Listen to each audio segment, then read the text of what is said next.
Welcome back to ಬಿಸಿ ರುಚಿ. ಇವತ್ತು ಸಜ್ಕದ ಹೋಳಿಗೆ ಮಾಡ್ತಾ ಇದ್ದೀನಿ, ನೋಡೋಣ ಬನ್ನಿ.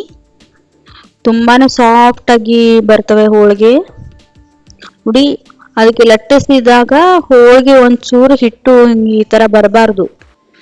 ಆ ತರ ಹೋಳಿಗೆ ಮಾಡೋದು ಸರಿಯಾದ ಪ್ರಮಾಣದಲ್ಲಿ ಹೇಗೆ ಮಾಡೋದು ಅಂತ ಹೇಳ್ತೀನಿ, ಬನ್ನಿ ನೋಡೋಣ. ಇಲ್ಲಿ 2 ಕಪ್ ಅಷ್ಟು ಮೈದಾ ಹಿಟ್ಟು ತಗೊಂಡಿದ್ದೀನಿ.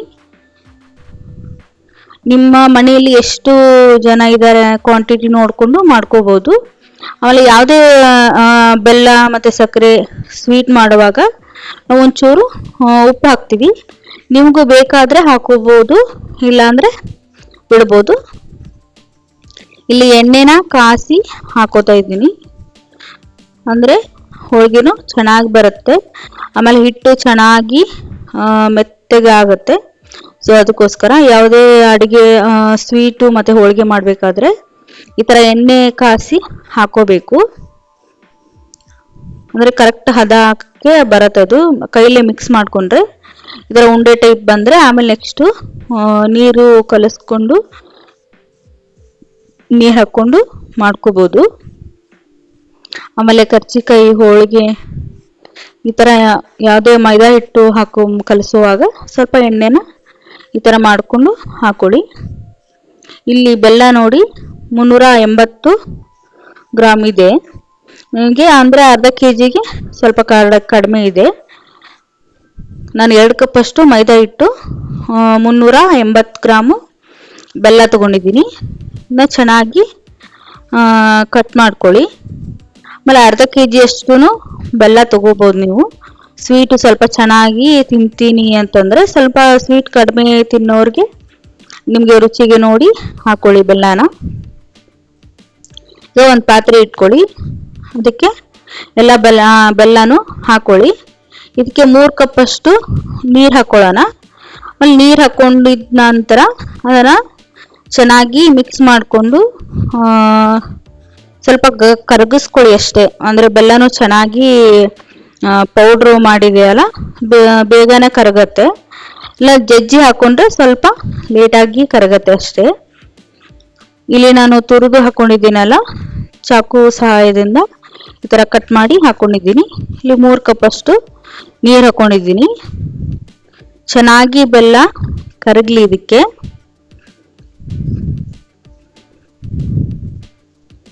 2.5 ಆದ್ರೂ ಹಾಕೊಳ್ಳಿ, ಇಲ್ಲ 3 ಆದ್ರೂ ಹಾಕೊಳ್ಳಿ. ಸ್ವಲ್ಪ ಮತ್ತೆ ನೀರು ಹಾಕೊಂಡೆ ನಾನು, ಅದು ಸ್ವಲ್ಪ ವಿಡಿಯೋ ಸ್ಕಿಪ್ ಆಗಿದೆ. ಚೆನ್ನಾಗಿ ಕರಗಿಸ್ಕೊಳ್ಳಿ ಬೆಲ್ಲನ. ಇದು ಹೋಳಿಗೆ ತುಂಬಾನೇ ರುಚಿಯಾಗುತ್ತೆ. ಆಮೇಲೆ ಸಾಫ್ಟ್ ಆಗಿ ಸ್ಪಾಂಜಿ ಟೈಪು ಬರುತ್ತೆ, ತುಂಬಾನೇ ರುಚಿಯಾಗಿರುತ್ತೆ. ಒಂದ್ಸರಿ ಟ್ರೈ ಮಾಡಿ ನೋಡಿ. ಈಗ ಬೇಳೆ ಹೋಳಿಗೆ ಆ ಥರ ತಿಂದು ಬೇಜಾರಾಗಿದ್ರೆ ಈ ಥರ ಹೋಳಿಗೆನ ಮಾಡ್ಬೋದು ನಾವು. ಈಗ ನಾವು ವರಮಹಾಲಕ್ಷ್ಮಿಗೂ ಹೋಳಿಗೆಯನ್ನ ಮಾಡ್ತೀವಿ ನಾವು ಒಂದ್ಸರಿ.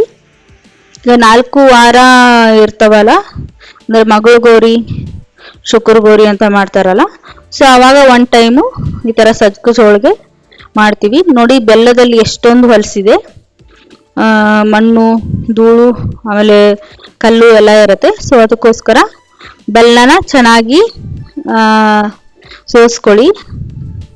ನೆಕ್ಸ್ಟ್ಗೆ ಅದೇ ಪಾತ್ರೆಗೆ ಇತ್ತಲ್ಲ, ಅದನ್ನ ಮತ್ತೆ ಅದಕ್ಕೆ ಹಾಕೊಳ್ಳಿ. ಇದು ಜಾಜಿಕಾಯಿ ಅಂತಾರೆ, ಜಾಜಿಕಾಯಿ, ಏಲಕ್ಕಿ, ಆಮೇಲೆ ಸ್ವಲ್ಪ ಒಂದು ಲವಂಗ,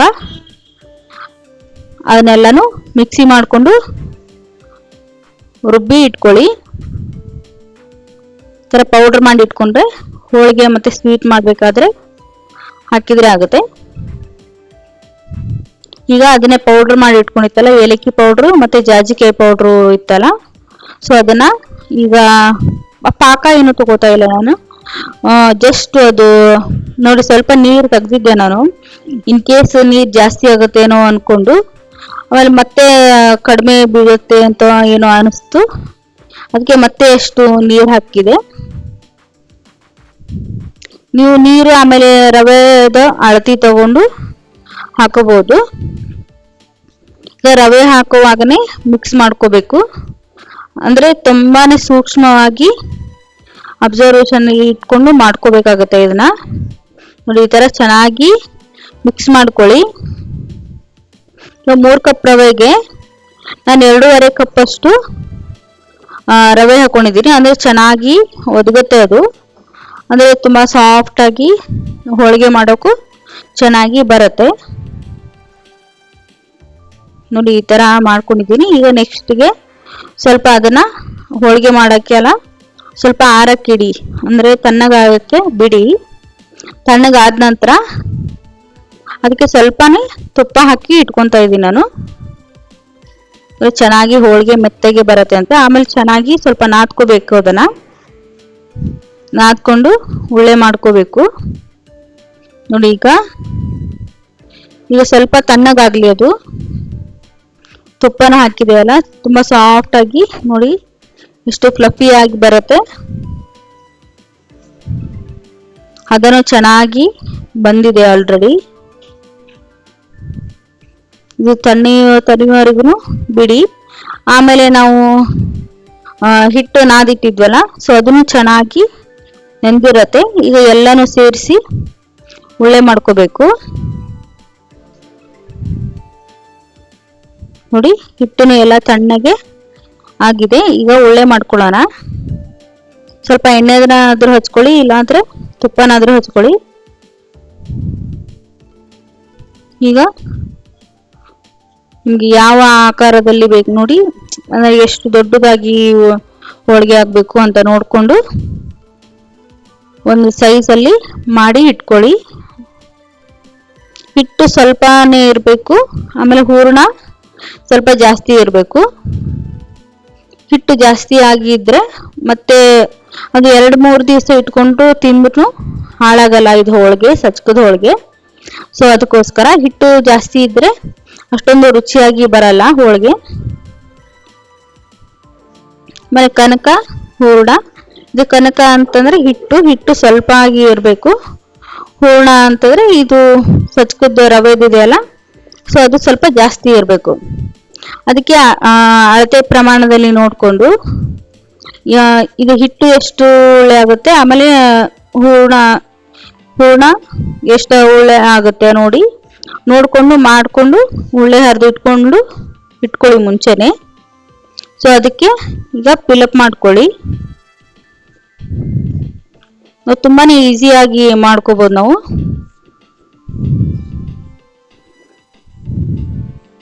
ಹಿಟ್ಟಲ್ಲಿ ಚೆನ್ನಾಗಿ ಹೂರಣ ತುಂಬಿಟ್ಕೊಳ್ಳಿ. ಕನಕ ಹೂರಣ 2 ಜೊತೆ ಆದ್ರೆ ಚೆನ್ನಾಗಿ ಹೋಳಿಗೆ ಆಗುತ್ತೆ.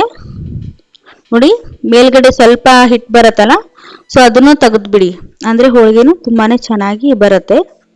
ಈಗ ಹಿಟ್ಟು ಮೇಲ್ಗಡೆದು ಹಾಗೆ ಇಟ್ಬಿಟ್ರೆ ಅದು ಹಿಟ್ಟಿಟ್ಟು ಅಂತ ಬರುತ್ತೆ. ಸುತ್ತಿಲು ಅಷ್ಟು ಚೆನ್ನಾಗಿ ಬರಲ್ಲ ಹೋಳಿಗೆ. ಸ್ವಲ್ಪ ಉಬ್ಬಿ ಬಂದ್ರೆ ಅಷ್ಟೊಂದು ಚೆನ್ನಾಗಿರಲ್ಲ. ಇದು ಸ್ವಲ್ಪ ಹೋಳಿಗೆ ಹಿಟ್ಟೆಲ್ಲ ಸ್ವಲ್ಪನೇ ಇರಬೇಕು, ಅಂದ್ರೆ ತುಂಬಾನೇ ರುಚಿಯಾಗಿರುತ್ತೆ. ತುಪ್ಪ ಹಚ್ಕೊಂಡು ತಿಂದ್ರೆ ತುಂಬಾನೇ ಚೆನ್ನಾಗಾಗುತ್ತೆ. ನೋಡಿ ಎಲ್ಲನೂ ಮಾಡಿ ಇಟ್ಕೊಂಡಿದ್ದೀನಿ ನಾನು. ಈಗ ಆಲ್ರೆಡಿ ಮಾಡಿ ಇಟ್ಕೊಂಡಿದ್ನಲ್ಲ, ಸೊ ಅದನ್ನ ಲಟ್ಟಿಸ್ಕೊಳ್ಳೋಣ. ಮೊದಲಿಗೆ ಈ ತರ ಒಂದು ಎಣ್ಣೆ ಶೀಟ್ ಆದ್ರೂ ತಗೊಳ್ಳಿ, ಒಂದು ಪೇಪರ್ ಆದ್ರೂ, ಹಾಳೆ ಇರುತ್ತಲ್ಲ ಅದಾದ್ರೂ ತಗೊಳ್ಳಿ. ಇದರಿಂದ ಒಂದು ಹೋಳಿಗೆ ಶೀಟ್ಸ್ ಅಂತ ಸಿಗುತ್ತೆ ಆನ್ಲೈನ್ ನಲ್ಲಿ, ಸೊ ಇದರಿಂದನೂ ಮಾಡ್ಕೋಬಹುದು ನೀವು. ಸ್ವಲ್ಪ ಎಣ್ಣೆ ಹಚ್ಕೊಳ್ಳಿ. ಲಿಂಕ್ ಬೇಕಾದ್ರೆ ಹಾಕ್ತೀನಿ, ನಾನು ಕಮೆಂಟ್ ಅಲ್ಲಿ ಹಾಕ್ತೀನಿ. ಸ್ವಲ್ಪ ಎಣ್ಣೆ ಹಚ್ಕೊಂಡು ಸ್ವಲ್ಪ ಕೈಲೇ ಪ್ರೆಸ್ ಮಾಡ್ಕೊಳ್ಳಿ. ಸ್ವಲ್ಪನೇ ಪ್ರೆಸ್ ಮಾಡಿಕೊಂಡು ನೆಕ್ಸ್ಟ್ಗೆ ನಿಧಾನಕ್ಕೆ ರೌಂಡ್ಗೆ ಲಟ್ಟಿಸ್ತಾ ಹೋಗಿ.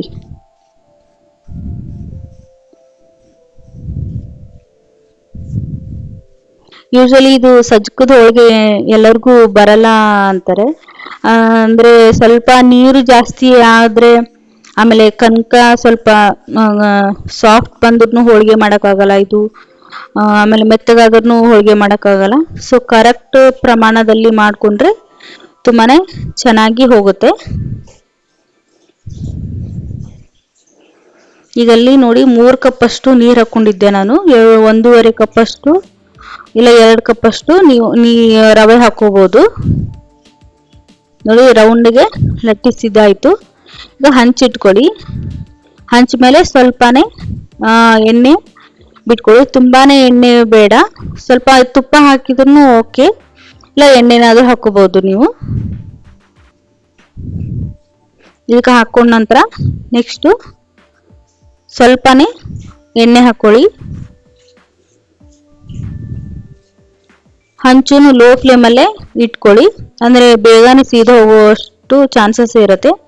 ಯಾವುದೇ ಸ್ವೀಟ್ ಮಾಡಲಿ ಏನೇ ಮಾಡಲಿ ಸ್ವಲ್ಪ ಲೋ ಫ್ಲೇಮಲ್ಲಿ ಇಟ್ಕೊಂಡು ಮಾಡಿದ್ರೆ ರುಚಿನೂ ಚೆನ್ನಾಗಿ ಬರುತ್ತೆ, ಅಂದ್ರೆ ಚೆನ್ನಾಗಿನೂ ಬೇಯುತ್ತೆ ಅದು. ಇಲ್ಲಾಂದ್ರೆ ಸೀದ ಹೋದ್ರೆ ಆಮೇಲೆ ಚೆನ್ನಾಗೂ ಆಗಲ್ಲ, ಆಮೇಲೆ ಸರಿಯಾದ ಪ್ರಮಾಣದಲ್ಲೂ ಚೆನ್ನಾಗಿ ಬೇಯಲ್ಲ ಅದು. ನೋಡಿ ಒಂದು ಹೋಳಿಗೆ ರೆಡಿ ಆಯಿತು. ಇದರಲ್ಲಿ ಸಾಕಷ್ಟು ಹೋಳಿಗೆ ಮಾಡಬಹುದು. ನಾವು 2 ಕಪ್ ಅಷ್ಟು ಹಿಟ್ಟು ತಗೊಂಡಿದ್ದೇವಲ್ಲ, ತುಂಬಾ ಒಂದು 40 ಹೋಳಿಗೆ ಏನೋ ಆಗಿದ್ವು ಅನ್ಸುತ್ತೆ. ಅಂದ್ರೆ ತುಂಬಾ ತೆಳ್ಳಗೆ ಮಾಡ್ಬೇಕು ಇದನ್ನ, ಅಷ್ಟೊಂದು ತೀರ ದಪ್ಪನೂ ಇರಬಾರ್ದು, ಅಷ್ಟೊಂದು ತುಂಬಾ ತೆಳ್ಳಗೂ ಇರಬಾರ್ದು. ನೋಡಿ ಈ ತರ ಹೋಳಿಗೆ ಮಾಡ್ಕೊಳ್ಳಿ. ನೋಡಿ ಮತ್ತೆ ಇನ್ನೊಂದು ಹೋಳಿಗೆ ಮಾಡ್ತಿದ್ದೀನಿ ನಾನು. ಒಂದು 45-40 ಹೋಳಿಗೆನ ಆಗುತ್ತೆ. ಇದನ್ನ 2-3 ದಿವಸ ಇಟ್ಕೊಂಡು ತಿನ್ಬೋದು, ತುಂಬಾನೇ ರುಚಿಯಾಗಿ ಬರುತ್ತವೆ. ಆಮೇಲೆ ಹಾಳಾಗುವುದಿಲ್ಲ, ಅಂದ್ರೆ ರವೆ ಇದ್ದಲ್ಲ, ನಾವು ಟ್ರಾವೆಲ್ ಮಾಡುವಾಗ ಇದನ್ನ ಮಾಡ್ಕೊಂಡು ತಗೊಂಡು ಹೋಗ್ಬೋದು. ಆಮೇಲೆ ಮನೆಗೆ ಗೆಸ್ಟ್ ಆದರೂ ಯಾರಾದರೂ ಬಂದರೆ ಅವಾಗೂ ಮಾಡ್ಬೋದು. ಆಮೇಲೆ ಹಬ್ಬ ಹರಿದಿನದಲ್ಲಿ ಮಾಡ್ಕೋಬೋದು ನಾವು. ಈಗ ವರಮಹಾಲಕ್ಷ್ಮಿ, ದಸರಾ ಎಲ್ಲ ಬಂತಲ್ಲ, ಸೊ ಅವಾಗೂ ಈ ಹೋಳಿಗೆನ ಮಾಡ್ಕೋಬೋದು. ಇದು ಸಜ್ಕದ ಹೋಳಿಗೆನೂ ಅಂತಾರೆ, ಆಮೇಲೆ ರವೆ ಹೋಳಿಗೆನೂ ಅಂತಾರೆ ಇದಕ್ಕೆ. ನೋಡಿ ಸ್ವಲ್ಪನೇ ಎಣ್ಣೆ ಹಚ್ಕೊಂಡು ಚೆನ್ನಾಗಿ ಲೋ ಫ್ಲೇಮಲ್ಲಿ ಇಟ್ಕೊಂಡು ಬೇಯಿಸ್ಕೊಡಿ, ಅಂದರೆ ಚೆನ್ನಾಗಿ ಬೇಯುತ್ತವೆ. ಇಲ್ಲ ಅಂತಂದ್ರೆ ಅಷ್ಟೊಂದು ಚೆನ್ನಾಗಿ ಬೇಯಲ್ಲ. ನೋಡಿ ತುಂಬಾನೇ ಚೆನ್ನಾಗಿ ಆಗ್ತಾ ಇದೆ ಹೋಳಿಗೆ. ಆಮೇಲೆ ಹಿಟ್ಟು ಈ ಥರ ಮಾಡಿ ಇಟ್ಕೊಂಡು ಆಮೇಲೆ ಹೂರ್ಣನೂ ಮಾಡಿ ಇಟ್ಕೊಂಡ್ಬಿಟ್ರೆ ಆಯಿತು, ತುಂಬ ಏನು ಟೈಮ್ ಹಿಡಿಯಲ್ಲ. Thanks for watching. ಇಂಥ ಒಳ್ಳೆ ರೆಸಿಪಿಗಳನ್ನು ಕಲಿಯಲು ಲೈಕ್ ಮಾಡಿ, ಶೇರ್ ಮಾಡಿ, ಸಬ್ಸ್ಕ್ರೈಬ್ ಮಾಡಿ. ಮುಂದಿನ ರೆಸಿಪಿ ಜೊತೆ ಮತ್ತೆ ಸಿಗೋಣ. ಧನ್ಯವಾದಗಳು. Thank you.